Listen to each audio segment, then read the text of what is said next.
Last Tuesday, a man rolled into my bay wanting me to bless a 4-year-old pickup with 70,000 miles and a turbo already weeping oil. Parked right behind it sat a 1984 Mercedes with 540,000 miles, in for nothing but a valve adjustment owned by a retired schoolteacher who has never once touched the bottom end. That contrast is the entire story of modern diesel. Most engines built today are designed to be replaced. A tiny handful were designed to outlive the people who signed the loan. I've spent most of my working life elbow deep in oil pans, and these 5 are the ones I'd stake my name on. Engines that treat 500,000 miles like a warm-up lap. We're counting down to the one that started the whole legend. Let's get into it. Number 5. The Volkswagen 1.9 TDI. I'm starting here because nobody expects the toughest engine on a list like this to come out of a Golf. People hear bulletproof diesel and picture a 1-ton dually. Then they pop the hood on a 2001 Jetta and find a 1.9-liter 4-cylinder that's been to the moon and back. I had a nurse who drove a beige Jetta TD I like it owed her money. She brought it in at 318,000 miles, convinced the engine was finally tired. Compression was dead, even across all 4 cylinders. I told her the engine would probably bury both of us. The magic is in which version you get. The one you want is the ALH, built roughly from 1998 to 2003, before Volkswagen switched to the more finicky pump-a-douce injectors. The ALH runs a Bosch rotary distributor injection pump and a heavy cast iron block, and it makes somewhere between 90 and 110 horsepower, depending on the market. That sounds pathetic. It is not. Low stress is exactly why it lives forever. It's never working hard, and it sips fuel at 45 to 50 miles per gallon on the highway, which is hybrid territory out of a 25-year-old car. Shops that tear these down for fun keep finding 400,000-mile and 500,000-mile examples with barely any wear inside. And one Canadian shop documented a 2004 Jetta that crossed 720,000 kilometers and kept going. Here's the one thing that will kill it, so write this down. It is an interference engine, and the timing belt is not optional. Change it every 80,000 to 100,000 miles. Water pump and tensioner included, no exceptions. Skip it and the belt snaps, the valves meet the pistons, and your million-mile engine dies in 1 second for the price of a $1,200 part you did not spend $40 to maintain. When you are shopping one, demand a timing belt receipt. Watch the cold start for blue smoke and avoid anything that has been emissions deleted by an amateur. Do that, and a $4,000 economy car will outlast trucks worth 5 times as much. But if a 4-cylinder economy car can do this, imagine what happens when an American truck builder gets serious. Number 4. The Ford 7.3-liter Power Stroke. Ford gets a lot of grief from diesel guys, most of it aimed at the engines that came after this one. The 7.3 is the one even Cummins loyalists tip their hat to. Built from mid-1994 through 2003, here's the detail most people don't know. Ford didn't actually build it. It was designed by International, also known as Navistar, the people who build commercial truck engines for a living, and it shows in every casting. It's a 7.3-liter V8, 444 cubic inches, cast iron block and heads, with 6 head bolts per cylinder, clamping everything down like it's holding back the ocean. The injection system is the wild part. It's called HEUI, and instead of a normal injection pump, it uses pressurized engine oil, around 3,000 psi, to fire the injectors and multiply that into roughly 21,000 psi of fuel pressure. Sounds complicated, runs forever. I had a contractor bring me a 2001 F-250 with 410,000 miles, wanting to know if it was worth a head gasket job. I told him that truck would outlast his business. 2 years later, he sent me a photo of the odometer at 467,000. Stock, these are slow. They started at 210 horsepower and 425 pound-feet, and topped out around 275 horsepower and 525 pound-feet in the last manual transmission trucks, and that gentleness is precisely the point.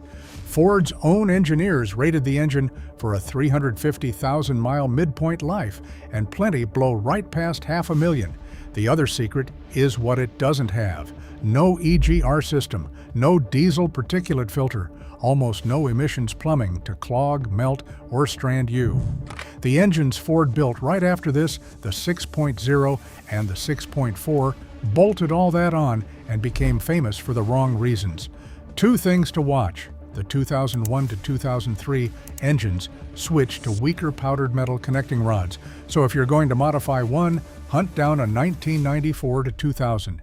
And these trucks are notorious for corroded electrical connections, so chase down any weird gremlins before you blame the engine. Why are clean ones still $10,000 with 200,000 miles on the clock? Because Ford built over 2 million of them, and people refuse to let them go. They know the next engine, the truck guys don't just respect, they worship it. Number 3, the Toyota 1HZ. Now we leave the paved world entirely. If the apocalypse comes, the last 3 vehicles running will be a cockroach, a Nokia phone, and a Land Cruiser with this engine in it. The 1HZ is a 4.2-liter inline-6 diesel Toyota, has been building since 1990, and in some markets they still bolt it into the 70 series Land Cruiser today, which tells you everything. It makes about 129 horsepower and 210 pound-feet of torque out of 4.2 liters, and yes, that is comically little.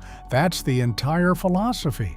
Toyota massively overbuilt this engine and then asked almost nothing of it, so it never stresses, never overheats itself, and never wears out on schedule. Cast iron block, forged crankshaft, mechanical injection, no turbo, no common rail, no electronics that can strand you in a place with no cell signal. There's a reason the United Nations, the Red Cross, and Doctors Without Borders spec these for the worst roads on Earth when you're 300 miles from the nearest mechanic in the African bush or the Australian outback. Simple and unkillable beats fast and clever every single time. These routinely clear 500,000 kilometers. A great many push past 700,000, and the engine will tolerate dirty, low-grade fuel that would choke a modern diesel to death. I've never had one in my shop in the USA.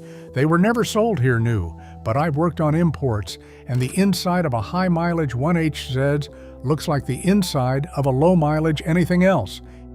If you ever get the chance at a clean diesel Land Cruiser, here's the checklist. Get a compression test and demand even numbers across all 6 cylinders. Look for fleet or government service records, because those trucks actually got their oil changed on time. And check that it fires within a couple of seconds when warm, long cranking means tired compression or injectors. The trade-off is honest. It's slow, it's loud, and it's basic. But this engine doesn't care about impressing you. It cares about being there. The next one, though, this is where the obsession starts. Number 2, the Cummins 5.9-liter 12-valve.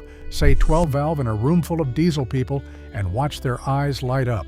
This is the engine that turned the Dodge Ram from an also-ran into a legend, and it's the one I get asked about more than any other. It's a 5.9-liter inline-6, an iron block weighing about 1,100 pounds all by itself. And here's the part people forget. It was an industrial and agricultural engine first. Before it ever sat in a pickup, it was powering tractors, combines, road graders, boats, and school buses, which means by the time it landed in a truck in 1989, it was already proven in jobs that would destroy a normal car engine. The one everybody hunts for is the 1994 to 1998 version with the Bosch P7100 injection pump, the famous P-pump. It's fully mechanical, no computer, no sensors. Diesel guys love to point out that the engine basically only needs a couple of wires to run. Once it's turning, it doesn't need a single electronic component to keep going. That simplicity is why they call it the million-mile engine, and that's not a figure of speech. Cummins runs a high-mileage club, and over 10,000 of its members have logged more than 1 million miles on these things.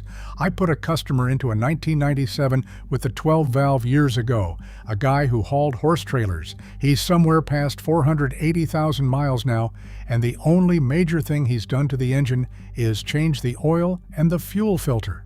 The transmissions behind these were always the weak link. The engine made more torque than the gearboxes of the era could politely handle, so the motor usually outlives 2 transmissions.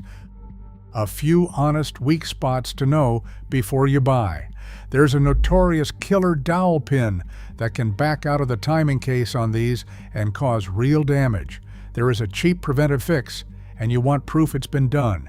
Front main seals weep oil at high mileage. The P-pump's little overflow valve can cause hard starts, and the trucks themselves rust hard in salt states, so inspect the frame and cab corners like your life depends on it.